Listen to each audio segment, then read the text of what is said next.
Attachment to money, attachment to people, attachment to this is nothing but a hook which hooks you to baser levels. You have to rise above this. And then you really enjoy the beauty of richness. As I told you the other day, I see all beautiful things, it's nice, I don't possess them. See, now these carpets are spread here. If they were mine, I should worry, oh God, now. I hope they are not going to be spoiled. I hope nobody sits on them. I hope they are insured, so nobody runs away with them. But when they don't belong to me, I am enjoying them better. Other people's things is a better idea. This myth carries us to such an extent of stupidity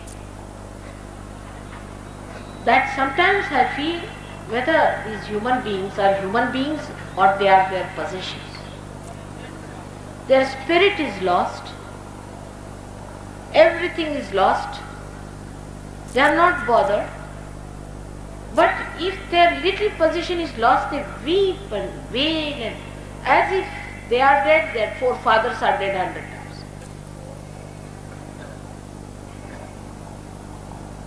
But people like me are just badshahs, emperors. They are not bothered. To them, comfort cannot capture them. They don't need any comfort. If you have comfort, it falls upon you. It makes you a slave too. If you seek comfort, you are in for enslavement. Take it from me. Any kind of comfort. It's only human beings who can become really so crazy. No animal can become. There's another type of a comfort is that a mental idea that everybody must appreciate and that you should be able to overpower others. This also comes, I think, from Nabhi Chakra. It's a kind of a feeling that you should be able to overpower many people, they should not look at you. These days in London, there are women who are suffering from a funny disease called anorexia where they just don't eat.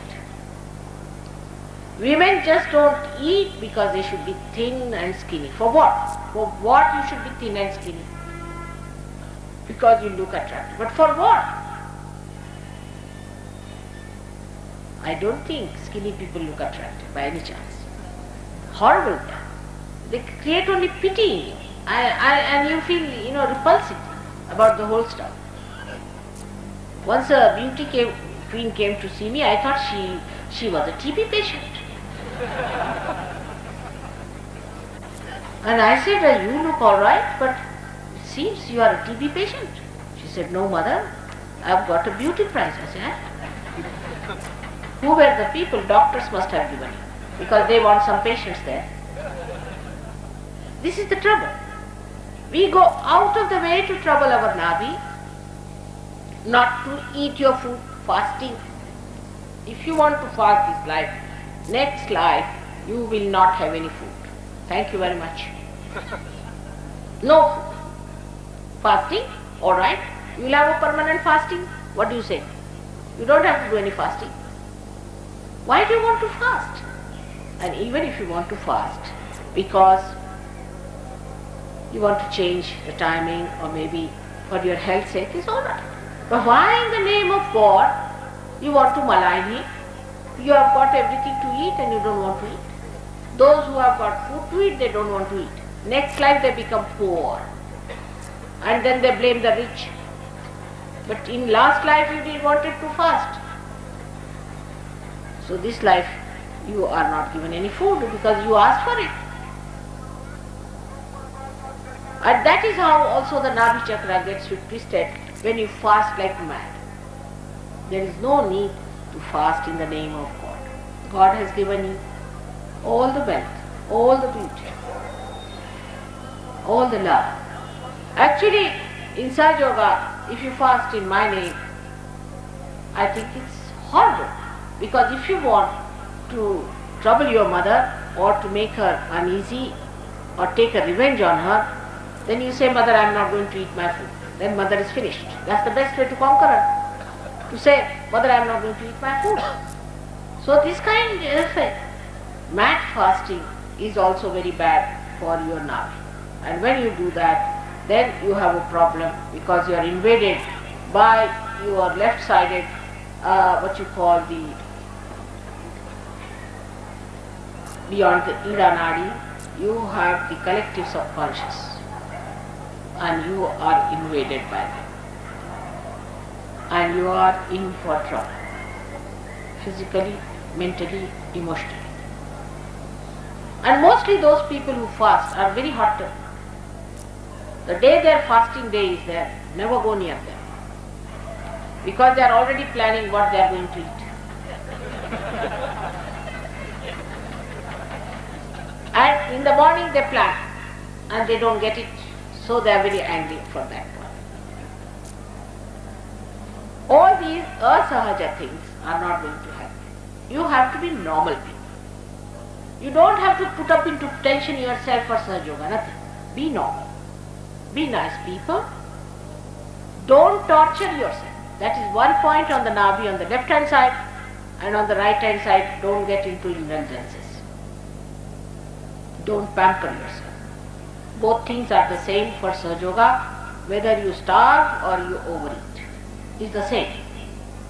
There is no difference between the two. Because if you are not on the seat, whether you are on the left falling or the right, does it make any difference? So to be on the seat is to be in the blessings of Shri Lakshmi, and I have described to you how Shri Lakshmi is a lady. And in her left hand, she has got two lotuses, and the right one lotus, and right hand another lotus on top. It shows a person who is balancing. She is balancing on a lotus. Imagine, she is standing on a lotus. That means she is balancing. And she is balancing, she is standing there. And she is holding two lotuses in her hand, showing that she is like a lotus. A person who is a rich man, Lakshmi Pati, has to be like a lotus, warm, pink, warm. And even a horrible thing like Madhukar को क्या कहते हैं अंग्रेजी में? Wasp like thing. I don't know what you call in English. You don't have that black thing. We have a very big black wasp, you see, which is hard like nut and has angular, thorny legs. That black thing comes in, bhavra, and is good for nothing. But comes in for the residence, for the ashraya, the lotus keeps it on top of its corner, which is a very, very soft thing, with all love. And in the night it closes down so that the poor insect, who is just like a nut, should not get any trouble from the outside bed. Like a mother who takes the child in the archer. That love should be there for a Lakshmi Pati. How many are Lakshmi Patis like that? Have you seen any? If they see somebody who is coming with money propositions, then they may open their doors. Otherwise, they have no love for anyone. And those who come to for their ashrayas, for their help, they are not there. On the other side are the people who are so repulsive. They are not like lotus. There is no fragrance. They are such miserly people that they stink of miserliness, while the lotus gives its fragrance to that mud, to that horrible thing, that even the little worms which crawl upon those lotus petals smell of those beautiful fragrance. This is what it has to be. It has to give. It has to be beautiful. It has to be cozy. It has to be welcoming. Then another hand is giving. And Lakshmi is always giving. She doesn't receive. She just gives. If you are really a Lakshmi Pati, you don't want to have anything from anyone. You don't receive. If you are really rich, who can enrich you more? What can you give to a person who is fully rich? There is no way of entering into it. Now it's all up to the brim. He is rich up to the brim. Then what will you give? You cannot give anything. But where you have to give means that he is a beggar. He is still a beggar. All these so-called rich people who still are hankering money are still beggars. They are not rich. They may think themselves empty vessels, but they are not rich because they are still expecting money.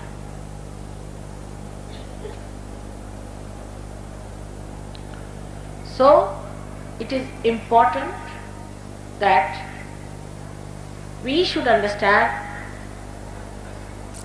the money is not the way. Money takes us away from dharma. It takes us away from God. It takes us away from reality. It covers our eyes.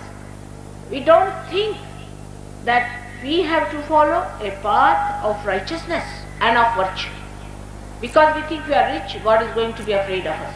We can even purchase Him and can manage Him by giving some bribes. That's not so.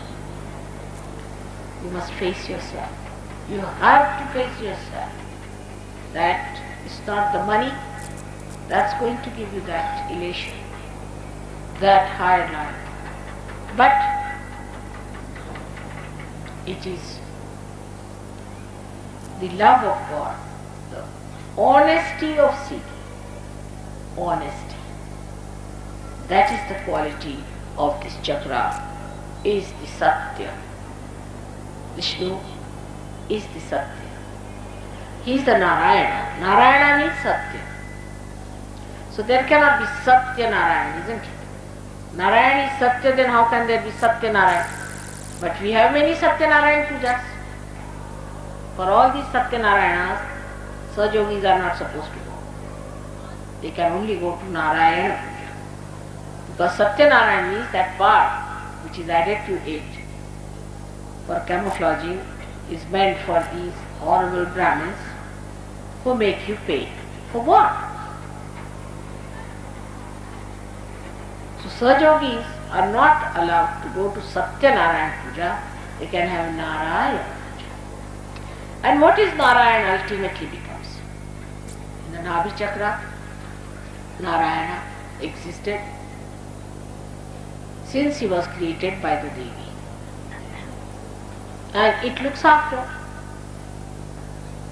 the seeking, the nourishing of the seeking like a father, and then it incarnates again and again and again to help our seeking to a higher position and a higher position till it reaches a point where you start seeking God Almighty. Then you jump into the Shakti of Mahalakshmi. Then you are in the hands of Mahalakshmi Shakti. Means Lakshmi evolves into Mahalakshmi principle. Now this Mahalakshmi principle resides in the central path of Sushumna. And this central path of Sushumna is to be established fully or awakened when the Kundalini rises. When the Kundalini does not rise, this path is kept absolutely blank. It is absolutely blank. There is nothing in it except for the deities who are lying without any light. When the Kundalini rises, then only these deities get awakened. And when they get awakened, this Sushumna path this central part of Mahalakshmi starts acting as the balancing power to begin with at the Nabhi chakra.